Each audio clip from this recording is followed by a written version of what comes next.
सत्यव्रतं सत्यपरं त्रिसत्यं सत्यस्य जोनि निहितं च सत्ये सत्यत्य सत्यमृत सत्यनेत्रं सत्यात्मकं त्वं शरणं प्रपन्ना। भगवान कह रहे मैं हमें सत्य बोलता हूँ, सत्य मुझे प्रिय है, मेरा जन्म सत्य है, मेरा व्रत सत्य है, मेरा कर्म सत्य है। भगवान कभी असत्य बोलते नहीं हैं। लेकिन यह प्रश्न है, लेकिन ये सत्य फिर भागवत में पहला ही स्कंद में पहला अध्याय में पहला नंबर श्लोक में सत्यं परं धीमहि कहा गया।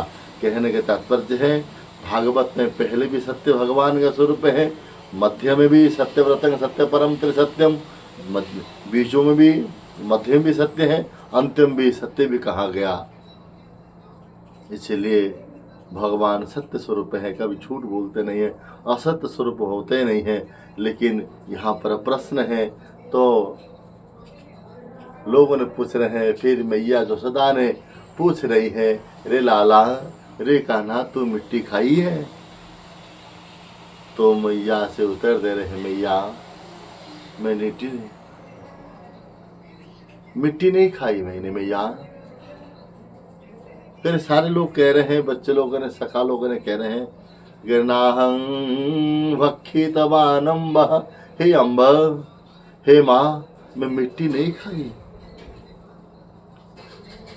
फिर लोगों ने कह रहे हैं, बच्चों ने कह रहे हैं, सखाओं ने कह रहे हैं, तेरे मित्रों ने कह रहे हैं, ग्वाल बालों ने कह रहे हैं कि तूने मिट्टी खाई है।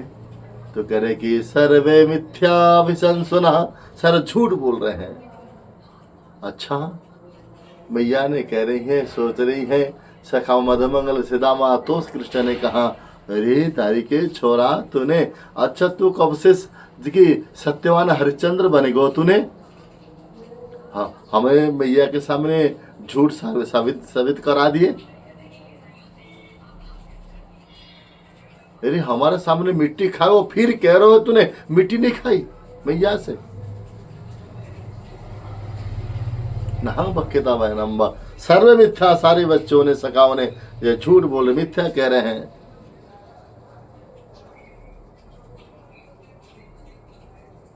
लोग तो कह रहे हैं मगर आपके विश्वास नहीं है मैया। हे मैया तेरे यकीन नहीं है मेरी बातों में, तो क्या करना चाहते हो? अरे मेरा मुख देख लो। नहं भक्षितवानम्ब सर्व मिथ्या विसंसुनः, यदि सत्य गिरस्तर ही मेरे मुझे सत्य की स्थापना करना मैं चाहता हूं तो आप देख लो, मेरा समक्षं पश्चिमे मुखः, मेरा मुख देख लो। मुख दिखाने के लिए कह रहे हैं। तो फिर ये मैं मान लूंगा, सखाओं ने कह रहे कोई बात नहीं, लेकिन अग्रज को पूछो, बलराम जी को पूछो, बलराम जी कह देंगे तो सही है। तो कह रहे हैं देखिए बलराम जी तो पूछा गया, मैया पूछ रही है, अरे बताओ भैया बताओ खाए क्या? तो पहले तो बता दिया, हाँ मैया देखिए कन्हैया ने मिट्टी खाई है।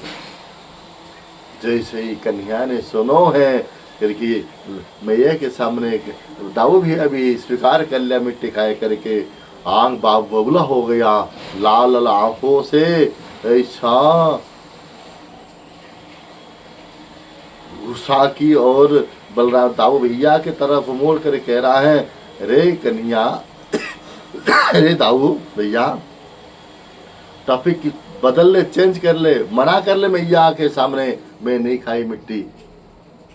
नहीं तो कम देख काल तूने भांग खायो है और भांग छानो के पियो है, मैं बता दूंगा तो भांग खाया करके, और मुझे तो मार पड़ेगा बाद में, तुझे ही तेरा कान पक जाएगी, गाल पक जाएगी, देख पहले तो ले चेंज कर ले टॉपिक तुरंत।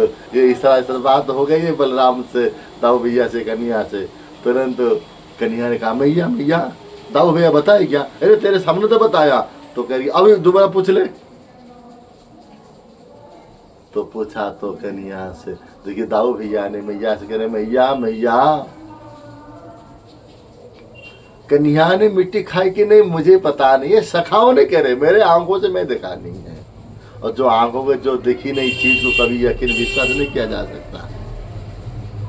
सखाओं ने कह रे दोनों भैया तो बड़े चलाओ हो, हमारे सामने खाए हो, अरे नहीं तो फिर अभी मुंह खोलो। मुंह खोलने के लिए मना क्यों है? कन्या ने कहा अच्छा मुंह खोलना चाहते हो ठीक है, समक्ष पश्चिम मुख मेरा मुख देख ले। कन्या ने दाऊ भैया और बलराम ये सुबल तो से कृष्ण ने मधुबल कहा गया अभी थोड़ी हो वो ऊपर है, सारे नीचे के चले हो वो, ये थोड़ी सी कहीं तो लगा हो वो दांतों में अंदर में, देख ले। देखा तो विश्व ब्रह्मांड दिख गया, अनंत कोटि ब्रह्मांड दिख गया, और ब्रजमल दिखा, वृंदावन अंदर सब कुछ देख लिया है। और कन्या के मुखमंडल के अंदर कन्या को देख रहे हैं, और कन्या की गाल पकड़ते हुए मैया जसोदा ने छड़ी दिखाते हुए अंदर से देखा है। देखते देखते मैया को मूर्छित हो गया, और मैया को मूर्छित होने के बाद कृष्ण ने विचार किया मेरा तो लीला समाप्त हो जाएगी। तुरंत भगवान विचार किया और वैष्णवी माया, योग माया वैष्णवी माया के द्वारा उनको बुद्धि को खोल दिया। तुरंत मैया जग गई और कह रहे हैं लाला मुझे नींद आ गई थी, चक्कर आ गया था। और लाला तो सही है ना, बिल्कुल सही। कहने का तात्पर्य है भगवान ब्रज रज को, ब्रज भूमि को इतना प्यार करते हैं, सोच रहे हैं ब्रज रज में, ब्रज भूमि में क्या महिमा है। थोड़ा भक्त लोग अंदर खाते लेकिन मैं स्वयं आस्वादन करूं, इसीलिए मिट्टी नहीं खाई। माँ ने पूछ रहे मिट्टी के बारे में, तो कन्हैया ने कहा मिट्टी तो वृंदावन के ब्रज का होता नहीं है, मैंने मिट्टी होता तो मिट्टी खा बताता, ये तो ब्रज राज्य है, ब्रज भूमि में है, ब्रज कण है, इसीलिए मैं उस ब्रज रज को आस्वादन करने के लिए मैंने खाया। इसीलिए कह रहे हैं देखिए वंदे नंद ब्रज स्त्रीणांग पाद रेणु, ये रेणु है, रेणु आस्वादन की है। लेकिन कन्हैया ने विचार किया अभी थोड़ा सा लिया, लेकिन मैया ने मना कर दी, कान पकड़ लियो, लेकिन मेरी इच्छा है खा नहीं पाया, और क्या करूं। इसलिए ब्रह्मा जी को इशारा करके ब्रह्म मोहन लीला की है, और ब्रह्मा जी ने सारे गाय बछड़े को चुरा लिए, और स्वयं भगवान ने स्वयं गाय बछड़े बने करके 1 साल तक जो घास खाते चढ़ते थे, घास के माध्यम से ब्रज रज भी आता था, मिट्टी भी आती थी, उसको स्वीकार की है। यही भगवान का महिमा है। इसीलिए आप लोग भी जब वृंदावन धाम में आओगे अवश्य ब्रज भूमि, ब्रज को अवश्य माथा में लगाना, श्रीअंग में लगाना, और रोज ना ब्रज रज को पाना चाहिए। यही है ब्रज का महिमा है। बोलो वृंदावन बिहारी की।